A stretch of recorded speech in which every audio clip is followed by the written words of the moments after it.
Hi, this is Karishma, and today's topic is how to organize our thoughts. Do you know our mind has so many thoughts that keep on coming to our sometimes, because of those overcrowded thoughts, we kind of skip certain important thoughts. Maybe that can lead to a successful business venture or a solution to a big problem in your life. So it's very important to organize your thoughts. I have a book again today that I'll tell you towards the end of the session. First, let me tell you some of the strategies in order to organize your thoughts. The first thing that you can do is let those thoughts, all of those thoughts there in your brain, and then you keep on negating them, the ones that are not that sensible, keep negating them, and then reach those thoughts that are making sense. They will all be random, they will not be synchronized or in sequence. If you have a paper there or some phone there, you can write down, those pointers maybe in your notes in your phone, or if you have a paper or a book there, you can write it on a page.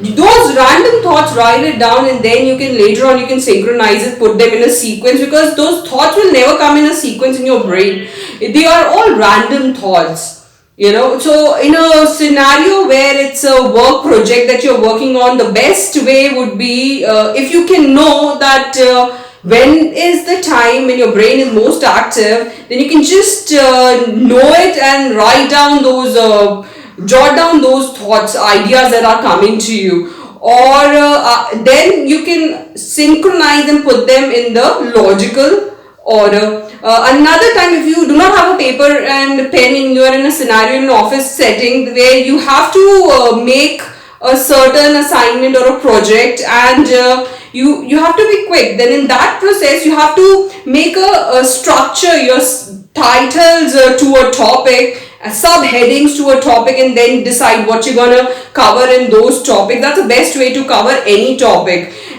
If you are giving a speech or extempore, well, the 3 pointers that are very very important that will help you to speak well. The 3 pointers. The first one is what's the topic, the second one is why it's important, and the third one is give examples. If you cover all these 3 points, you'll be able to speak on any topic well. Another way is, if you have time and they're giving you some material, you can also make mind maps. Do you know what are mind maps? Mind maps is again jotting down some of the points, the random points. So I'll show you. This is on I'll be leaving the pictures towards the end. So what is it? It's like in the middle you have the main topic, and then towards the sides I have written all the pointers, the subheadings of the main topic. So that's when you're speaking. Again, here it's all jumbled up, the points. You can also synchronize them by putting number 1, number 2, number 3. That that way you'll know which pointer or which subheading you have to take first. This is on self-love and self-care. The pointers that I've taken is take care of yourself first, prioritizing yourself, basic fundamental of living, then bring the focus back on you, then positive self-talk, eliminating negativity. Now you got to talk about what is self-love and care. That's why the first 3 points will cover your self-love and self-care. What is it? Then the next pointers are how you can do it, and the after that I've given you some of the strategies like positive self-talk in order to get there successfully.